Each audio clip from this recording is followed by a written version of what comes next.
Assalamualaikum warahmatullahi wabarakatuh. Alhamdulillahirabbil alamin. Allahumma shalli ala sayyidina Muhammad wa ala ali sayyidina Muhammad. Kali ini saya akan menjelaskan makna dari postingan saya sebelumnya yang menuliskan dosa masih bisa dijadikan pahala oleh orang yang sudah ma'rifatullah, yang mengenal Allah. Sedangkan pahala bisa menjadi dosa di tangan orang yang buta hatinya. Hal ini mengandung ilmu hakikat, yaitu ilmu kebenaran yang hakiki yang datangnya dari Al-Haq, yaitu Allah Subhanahu wa Ta'ala. Perlu diketahui, makna dari ma'rifatullah adalah orang yang sudah mengenal Allah dengan rahmat Allah, yang sadar bahwa dia dikehendaki oleh Allah dengan rahmatnya, sehingga dia bisa mengenal Allah, bukan mengenal Allah dengan dirinya sendiri. Orang yang sudah ma'rifatullah, yaitu orang yang memahami ilmu syariat tentang peraturan bab yang halal dan yang haram, yang sudah dipahami dengan benar, lalu dipraktekkan di dalam berkehidupan dengan cara mengamalkannya sesuai dengan apa yang Nabi Muhammad SAW anjurkan, ya, di dalam As-Sunnah. Dan di dalam pengamalannya, dia hanya mengabdi kepada Allah, bukan dengan tujuan selain Allah. Itulah orang yang ma'rifatullah, orang yang mengenal Allah dari Allah itu sendiri. Orang yang ma'rifatullah, selain dia mengenal ilmu syariat, dalil-dalil yang terkandung di dalam Al-Quran maupun As-Sunnah, kolbunya bersih. Ketika hati itu bersih, maka dia memahami ketika diuji dengan keburukan, semisalkan orang itu sudah berusaha bersungguh-sungguh menghindari larangan dari Allah, menghindari maksiat kepada Allah, tapi terjerumus juga. Tidak ada manusia yang lolos dari perbuatan dosa seumur hidupnya, kecuali Rasulullah SAW yang dimaksum dari perbuatan dosa. Selain beliau, maka semua bisa berpeluang bermaksiat kepada Allah, yang mana maksiat itu mengakibatkan dosa. Nah, bagi orang yang sudah mengenal Allah, dosa itu bisa dijadikan pahala. Maksudnya, ketika dia terjerumus kepada kemaksiatan, dia tidak berputus asa kepada Allah, karena rahmat Allah itu lebih besar daripada kemurkaannya. Dia mengetahui betul bahwa dia memiliki Tuhan, memiliki Rob yang maha pengampun, maha pengasih, maha penyayang, yang maha penerima taubat, asalkan tidak berbuat syirik kepadanya.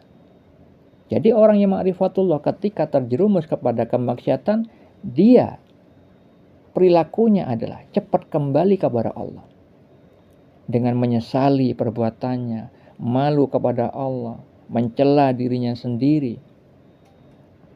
Akhirnya dengan sikap seperti itu melahirkan taubatan nasuha, keburukan yang awalnya diperbuatnya itu akhirnya berubah menjadi pahala, yang mana pahala itu akhirnya menghapuskan dosa-dosanya.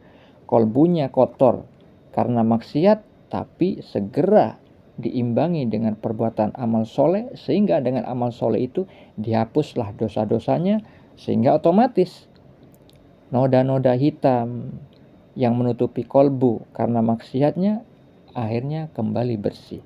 Nah, itulah ya, terkait dengan firman Allah di dalam surat Asy-Syams ayat 8. Allah Ta'ala berfirman di dalam surat Asy-Syams ayat 8, lalu dia mengilhamkan kepadanya jalan kejahatan dan ketakwaannya.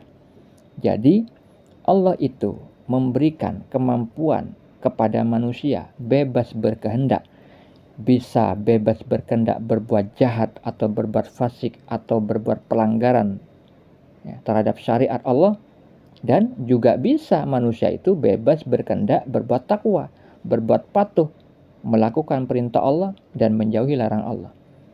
Kedua hal tersebut adalah ujian dari Allah Subhanahu wa taala agar manusia itu memilih. Dia itu memilih dengan bebas berkendak dengan kejahatannya atau bebas berkendak dengan ketakwaannya. Ketika manusia itu sudah mengenal Allah, yang mana tandanya adalah dia memiliki hati yang bersih, ketika dia berbuat salah, maka dia biasanya dimampukan oleh Allah untuk mengetahui kesalahan-kesalahannya dan kemudian dilanjutkan dengan beramal soleh. Nah, itulah yang terjadi kepada orang yang sudah ma'rifatullah. Hal itu terkait dengan firman Allah di dalam surat Yusuf ayat 87. Allah Ta'ala berfirman, sesungguhnya tiada berputus asa dari rahmat Allah melainkan kaum yang kafir. Jadi orang yang ma'rifatullah tidak mungkin putus asa terhadap rahmat Allah.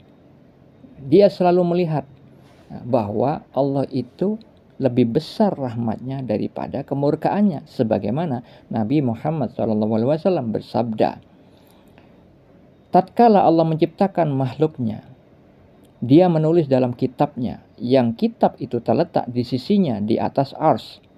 Sesungguhnya rahmatku lebih mengalahkan kemurkaanku. Hadis riwayat Al-Bukhari dan Muslim. Sedangkan orang yang tidak ma'rifatullah, orang yang tidak mengenal Allah adalah orang yang tidak memahami ilmu syariat dan juga ada kotoran di hatinya. Kolbunya rusak sehingga tidak Allah mampukan untuk melihat rahmat Allah itu. Bahkan ketika beramal ketaatan yang awalnya itu mendapat pahala bisa jadi tertolak, bisa jadi dihapus oleh Allah. Sebagaimana Nabi Muhammad SAW bersabda di dalam hadis riwayat Muslim bahwa ada orang yang dermawan, ada orang yang alim, ahli ilmu agama, ada orang yang ahli dalam membaca Al-Quran dan mengajarkan Al-Quran, ada juga orang yang mati syahid dalam peperangan. Ternyata mereka semua masuk neraka. Awalnya perbuatan itu adalah halal, adalah berpahala, namun menjadi dosa. Karena apa? Ternyata amal lahiriah tadi diiringi dengan kolbu yang rusak. Akhirnya niatnya tidak lillahi ta'ala, bukan ditujukan kepada Allah, melanggar firman Allah di dalam surah Az-Zariyat ayat 56 bahwa Allah itu menciptakan jin dan manusia untuk beribadah kepadanya. Tapi bagi orang yang buta mata hatinya tidak begitu. Di dalam hadis riwayat Muslim tersebut, mereka semua yang tadi saya sebutkan masuk neraka semuanya. Karena apa? Ingin dipuji manusia. Nah, itu tandanya mereka kolbunya rusak, buta mata hati. Dan juga minim ilmu syariat. Kenapa? Tidak mengetahui amal-amal soleh tadi itu adalah ciptaan dari Allah. Disebutkan di dalam hadis riwayat Muslim bahwa ketika manusia itu masih berusia 4 bulan di dalam janin kandungan, Allah sudah memerintahkan malaikat untuk menyiapkan ruh dengan 4 ketetapan, yaitu rezekinya, ajalnya, amalnya, masa celaka atau masa bahagianya. Jadi amalnya sudah Allah tetapkan sebelum manusia itu lahir, sebelum manusia itu bisa beramal, sebelum manusia itu bisa berilmu. Tapi dia tidak tahu ilmu syariat tersebut. Dan juga firman Allah di dalam surah An-Nisa ayat 79 bahwa semua kebajikan yang kita peroleh adalah dari sisi Allah. Nah, itulah orang yang buta mata hatinya. Pahala awalnya didapatkan dari amal lahiriahnya, tapi karena hatinya kotor, hatinya rusak, pahala yang didapatkan menjadi dosa. Karena ibadahnya ternyata mempersekutukan Allah dengan khofi, dengan samar, dengan ingin dipuji manusia. Nah, itulah yang Allah firmankan di dalam surat Al-Isra ayat 72. Dan barang siapa buta hatinya di dunia, maka di akhirat dia akan buta dan tersesat jauh dari jalan yang benar. Ketika orang buta mata hati di dunia sampai wafatnya, maka di akhirat tidak ada lagi peluang untuk beramal soleh. Yang mana amal soleh itu seharusnya bisa membersihkan kolbunya dan menjadi amal soleh berikutnya. Tapi karena dia buta mata hati sampai tidak bisa beramal lagi, sampai dia meninggal, akhirnya dia tidak lagi bisa beramal baik. maka itulah yang disebut tersesat jauh dari jalan yang benar. Semoga bermanfaat. Assalamualaikum warahmatullahi wabarakatuh.